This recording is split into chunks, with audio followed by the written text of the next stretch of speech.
So these brothers, Brian and Mike Bourne, and I think their uncle, saw a huge niche in the market out in Chicago. They were actually looking at fixed storage and just the kind of business that you can pull in from just like a mile radius. So they got really interested in the model and looking at the way that they grew so fast and why people want the convenience for their move and that kind of stuff. And so they kind of looked at the corporate model of pods. They looked at just how they grew really fast, and if all of the phone calls to pods goes to a big call center in Florida. You don't talk to anybody local, you don't talk to the person making the delivery.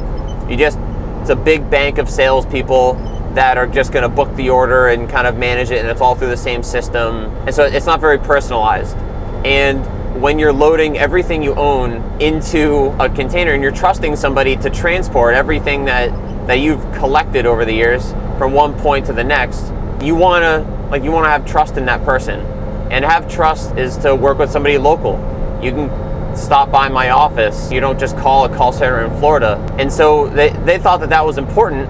And so the model that they thought would facilitate that would be being locally owned and operated. Instead of opening and franchising, using a dealership model where we kind of rent the boxes and we buy boxes from them and we give access to the rights to the truck and the logo and all that stuff. But we have pretty full reign on how we want to operate, and they have suggestions and they help you out, but they're ultimately locally owned and operated by people that own businesses in the area. So there's 4 other owners that all own businesses in Massachusetts and New Hampshire. And I live right in Princeton, grew up in Grafton, lived in Worcester for a while. My girlfriend lives in Holden. I've been in this area, my whole life.